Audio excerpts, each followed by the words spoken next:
You go down, check your attitude, and then I'll call your case back up. Have a seat. Have a seat.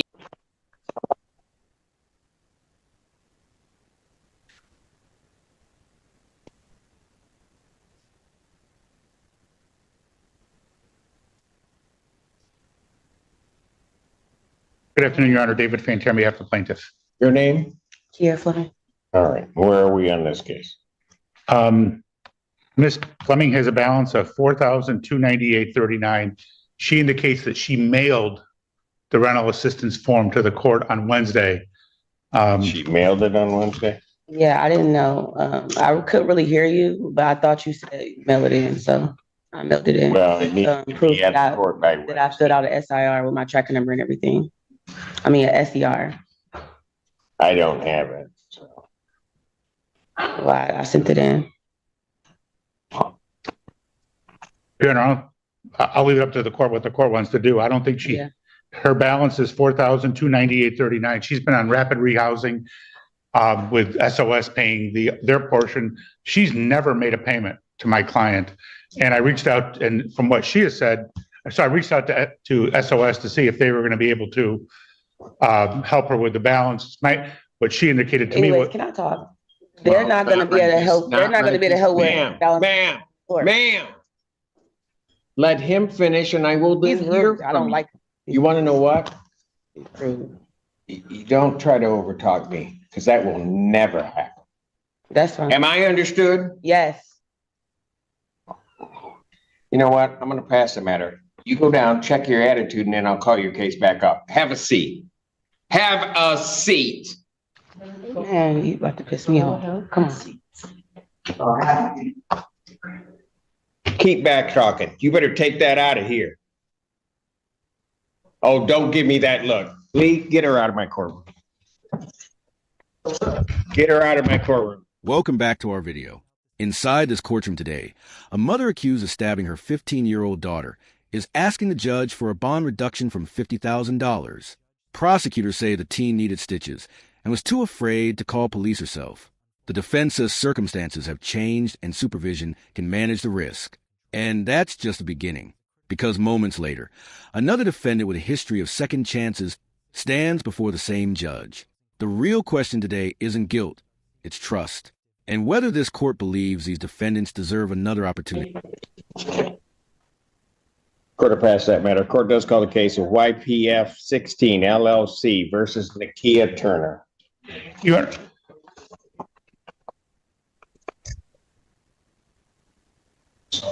Your Honor, I'll wait for it. That just messes up my whole day. Everybody else is going to have a hard time with me now. You know, I was in a good mood, and then it's just going to take one person. It just takes one person and just messed up my whole attitude. You know?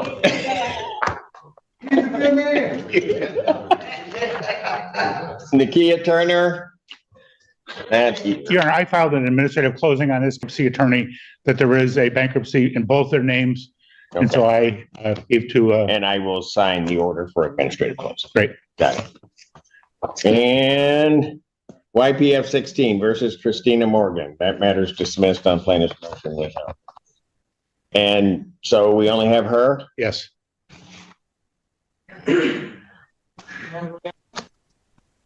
Do I want you to go get it? Not really, but I don't want to hold up Mr. Pantera. Tell her she can come back in now.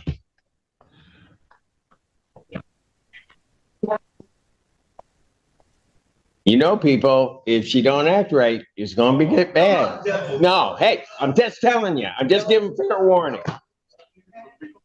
Would you like your coffee, sir? So we can go get it for you right now. No, I'm good. I don't know about the rest of you, but I'm good.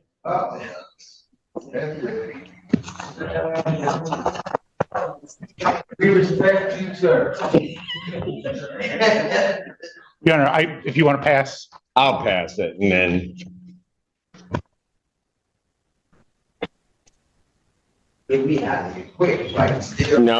No, you know what? You keep talking, I'm going to do something to you too. Court calls the case of Augusta Woods versus Joeldine Ballard. On the map. She has an attorney. Good afternoon. Good afternoon, Your Honor. David Santa Croce on behalf of Shelby Mink. Oh, Okay, got it. Is she in the premises or so I Here. she her the, YPF 16 LLC versus Kiera Fleming?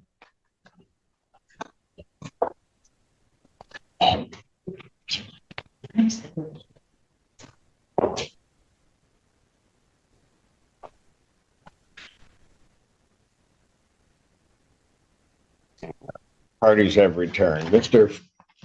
And Terry, you were in the middle of your statement, sir. Yes, her current balance is $4,123.39. Court costs of $175 for a total of $4298.39. Now here's the legal heart of the case. Rapid rehousing assistance programs like SOS temporarily cover rent, but they're not permanent shields against eviction. Once that assistance ends, the tenant is fully responsible. The landlord's argument is simple. There's no dispute about the amount owed and no formal rental assistance form on file. Legally speaking, that's dangerous territory for the defendant. She's been in rapid rehousing where SOS has been paying her portion and she's supposed to pay the rest. She has never made a payment. I reached out to SOS. They tried to reach out to her. And it's my understanding that the rapid rehousing ends at the end of July. So in August, she's going to be responsible for the whole thing herself. She hasn't filed a rental assistance form. I don't think there's a tribal issue of fact. We would ask the court for a judgment. Right, ma'am, what did you wish to say? Anyway, like I was saying, SOS was paying my rent for 3 months without me having to pay anything. Like I told Ms. Terry through SOS that I ended up losing my job. And I wasn't able to pay nothing at the moment. And I'm just now getting a job and I wasn't able to pay nothing until today. But yeah, and I sent in my SER through the mail. I didn't know I had to come and actually bring it in. I don't have a car. So anytime I go anywhere, I have to get on a bus with my children. So I don't know if you're able to, if they bring the mail to y'all, but I definitely sent the SER to this courtroom with the judge, with your name on it, Judge Simpson.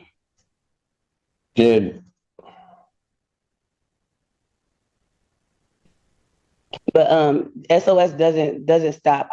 She said that I already filled the paperwork out yesterday when she came. They pay August, but after August, I won't be getting no more help from SOS. But I reached out to Hawk. They're able to help, and I did do an SCR with my caseworker, and I have an appointment with my caseworker on Monday for help, so I can get help with my rent.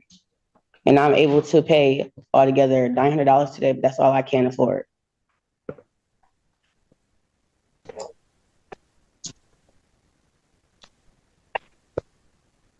Well, if we get to August 1st, then August rent is going to kick in, which means you're not going to be. No, August rent is paid by her, by SOS. I'm going to let you finish because I'm not going to be interrupted again. I'm sorry. So what else did you want to say? That's all I had to say. That's what I said. It was already paid.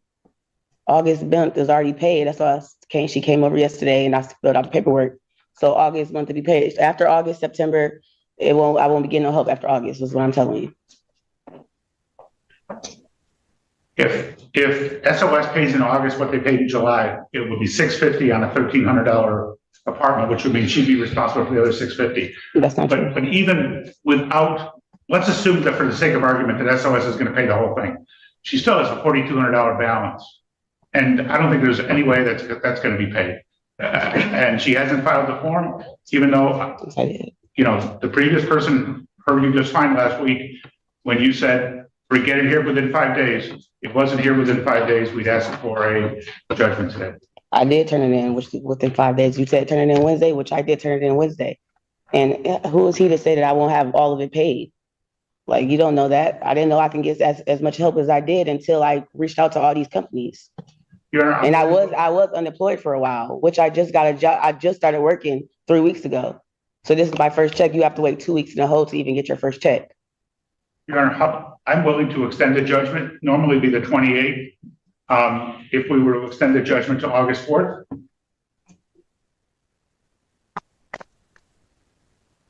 There's no tribal issue for this court. In regard to this case, I'll grant a judgment court possession issue August 4th, 2025. Thank you. Can you tell me exactly what does that mean? Y'all can have I just issued a judgment, the 429839 will need to be paid on or before August 4th of 2025. I've done it that way because if I grant an adjournment in this case, quite frankly, whatever the dispute is with the August grant would be added on to this figure, which I was trying to say earlier. Yeah. So it's a benefit that if you can find the funds to get this paid, you only have to pay this amount. Does not include anything for August. Okay. Right. So you have to the 4th to get it paid. Yeah, but last thing I gotta say is that when I talked to my SOS worker, Miss Terry, our agreement was for her to pay the full amount because she know I'm not gonna be able to pay the full amount. The money that I have now is going to be towards to the money I already owe. So August is already gonna be paid. Like the full amount is gonna be paid, so I won't have to worry about August. Maybe you're not hearing me. I'm hearing what you said. The judgment. And Assistant Public Defender Natalie Pate with and on behalf of Mr. Bucko, who stands to my right. Is your name for the record, sir? Aaron Bucko. Thank you, Your Honor. I am ready to address the warrant and the progress report if the court would like to hear about that first. Yes, they would. Thank you, Your Honor. As the court is aware, there was a progress report sent out. It was around Christmas. I believe it was the 23rd of December that there had been some missed and late flows into the sober link. And at that time, there was a warrant issued. At that time, I did discuss it with Mr. Bucko. Go ahead. Oh, sorry, Your Honor. And at that time, I, of course, discussed the importance with Mr. Bucko of blowing on time. He stated to me at that time, of course, he stayed in constant contact with me throughout this case. He stated at that time that he has not consumed alcohol. He does take this matter very seriously, and largely due to those late or missed tests has to do with work. He does have full-time employment. He works in a warehouse. He usually works from 6 in the morning to 5:30 in the evening. He states to me he works this schedule Monday through Friday. Once in a while, he'll even start a little early, working at 5 a.m. Again, he does this Monday through Friday, full time. He works at a Skyjack doing replenishments. So often, sometimes he misses the sober link blows or they come late.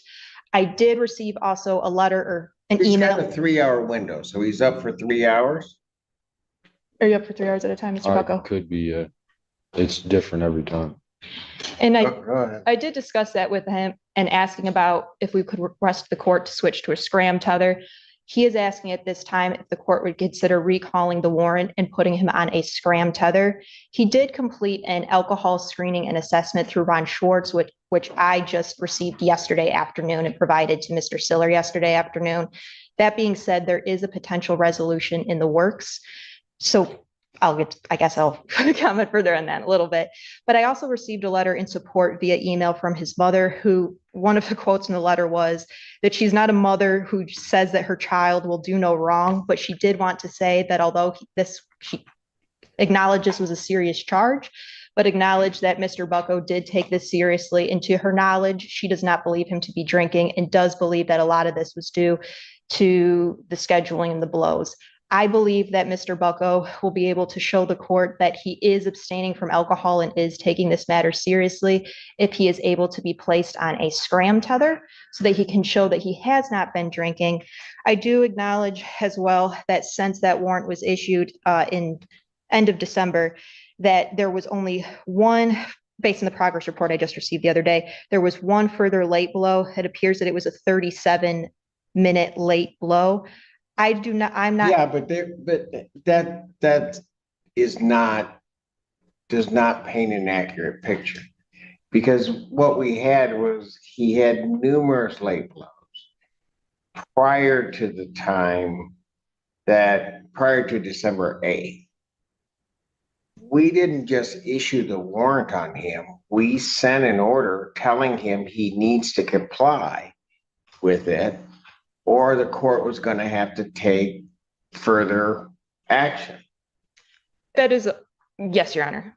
Yes, Your Honor. So, and go ahead. Oh, sorry, Your Honor. And I did remind Mr. Bucko of that. And frankly, there is no getting around the fact that he did blow late and that was a court order to blow within those time windows. And I got kind of serious with him and told him that he needs to comply and that there was that second chance given with the order to comply previously.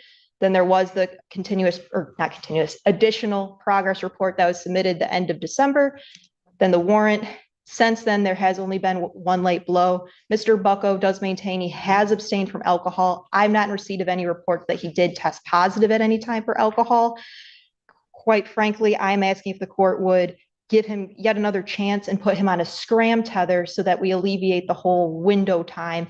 If he has any sip of alcohol at any time, day or night, of course it would register. That would be immediate bond violation and he'd know exactly where he would go immediately. He is asking for the court to give him another chance. He again maintains he's been staying abstinent, and it is our intention for him to hopefully start AA soon so that he can take advantage of a potential offer in the works. To that end, Your Honor, as to the pretrial, we were going to be requesting a brief adjournment. But as to the warrant, Your Honor, I'm respectfully requesting if the court would consider canceling the warrant. Said it like 8 times. I get what you're asking. Anything from the people? Oh, and it's the court's discretion, Your Honor. The late testing is obviously extensive. Yes. All of these couldn't have been related to work, could they? I'm assuming that, yeah, they probably were. So let me ask you this. There's a 3-hour window. Why aren't you blowing at the beginning of that 3-hour window? I try to, whenever, like, in between those 3 hours, I try to do it like literally just whenever I can or whenever I get a chance. And sometimes if I am like at work, it just. Because when I'm looking at this, I'm going to tell you what this tells me, man. That you're not taking this seriously. I really am. Because, well, but hold it. You have to understand how it looks certainly looks to me, because I sent you an order that you had to blow, and then I don't go a month and all of a sudden you just miss. I understand. So do you want to go to jail? I mean, because we can just cut to the chase. I can just send you down. No, Your Honor.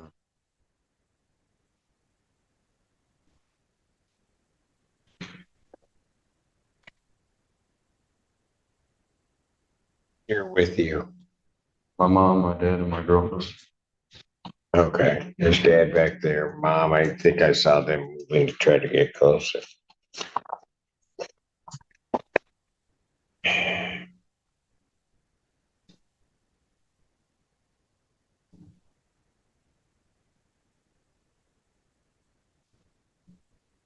Did you get yourself enrolled in the GED program? I did, yeah. Classes were starting in January, and then because I just turned 22, and they told I wasn't eligible because I was over the age of 21. So me and my mom are actively looking for a class. She can vouch for me on that, like a free one, because I was enrolled and turned 22. Because I turned 22, I wasn't eligible. I had the text from them. So where did you enroll? You enrolled at Success Virtual Learning, I believe. It was online. Oh, okay. And so then they said once you hit the age of majority, you're not eligible. Yeah, because I enrolled right before my birthday, because my birthday was December 23rd. And so once I turned 22, I wasn't like eligible to do the GED class anymore, because it was like a 21 age limit, I guess, that they had. But I am actively looking for. This first ruling sets the tone for everything that follows. Bond hearings are not trials. The judge is not deciding guilt. The legal focus is risk. The defense emphasized relocation of the child, no contact violations, and willingness to wear GPS.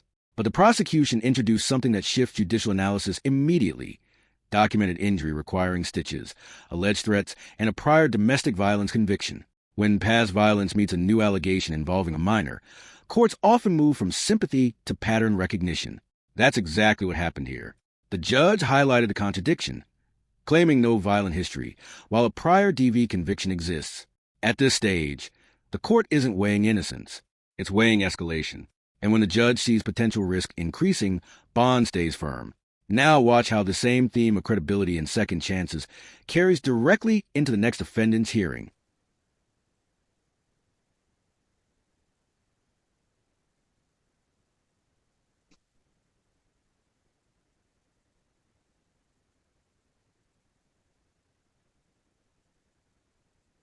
Sometimes you don't take what you've got to do in life seriously, do you? Sometimes I will admit, no, but this, I promise you, I was truly trying my best. I have not consumed any alcohol. Like when the warrant was issued, I like asked if they could send me in for like a blood test or like whatever to like show that I haven't consumed. Okay, but here's what you need to understand. It's not I'm worried about your consuming alcohol because you have to understand you were a 0.223 and were able to operate a motor vehicle, which leads me to believe you were drinking quite a bit. And sometimes it's hard for people just to stop. But what I'm talking about is the missing of blows. Just I can't understand that. I get every once in a while something happens, and that's typically what that order was designed for. When I saw this one, we sent it, but I said, I hope he gets himself in the right place so that I don't have to send it. And expecting, quite frankly, after I sent out the order that this is not what I would be dealing. You need to understand that when somebody misses a blow and I put you on a sober link and you miss a blow, I can consider that a positive test. You get that? I understand. When I'm talking about taking things seriously, you're telling me you're taking this seriously, but the whole discussion we had about you and graduating and all of that, and me listening to your parents, you got to take more of this seriously and understand you got to do what you got to do. You hear me? I understand. Yes, I agree.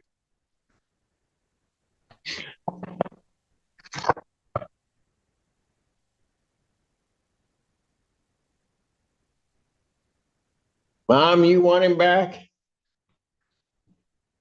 Absolutely. And I mean, as far as the missing,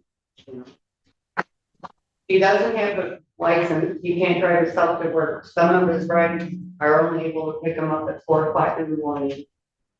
I work from 5:30 till, so life is a little difficult with the rides. It's getting worked out. He is telling the truth. He did turn 22 on the 23rd. No, I believe him. We are looking for a program where I got it. his father can help out with getting him back and forth. What his girlfriend's willing to help out, I'm willing to help out. Dad, you want him back? Yeah. Listen, probably should ask the girlfriend. You want him back? Because if you don't want him back, if you tell me no, then I'll put him away. You do? He had to breathe hard because he didn't know what she was going to say. Look, young man, I know you're trying, but you got all these people supporting you. They're all here. There is not a reason for you to fail on this stuff. It's the stuff you're messing up on. It's the easy stuff, right? Yeah.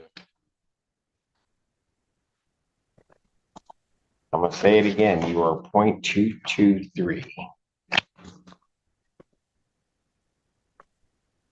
I am just fortunate that I get to yell at you. Because at that level, you could have killed yourself. He can actually tell you that he lost his brother-in-law for the same blood alcohol content. I don't feel like last year, a year ago. Brother-in-law, you lost somebody?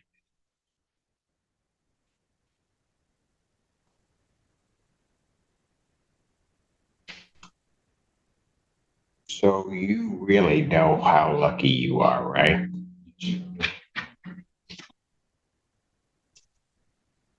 All right, so young man, let's do this.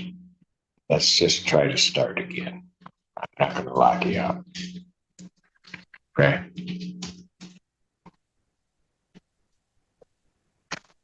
Let's just sort of reset this.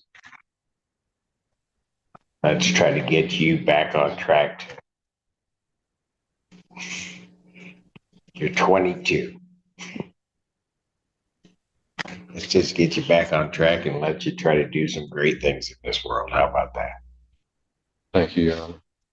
All right, so what I'm gonna do, I'm gonna adjourn your case to the 4th, February 4th, 2026. I wanna see some progress in terms of get yourself an edgy, okay?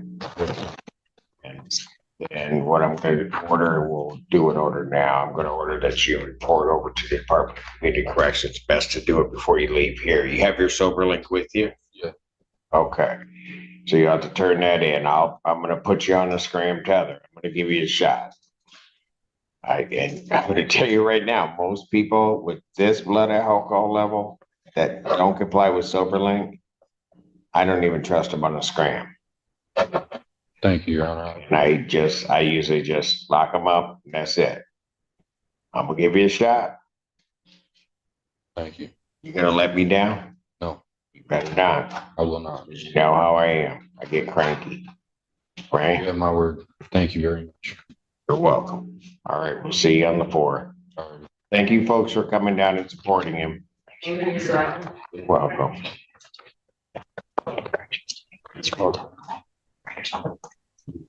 And young man, This merged courtroom session reveals 3 very different judicial outcomes, all centered on risk assessment.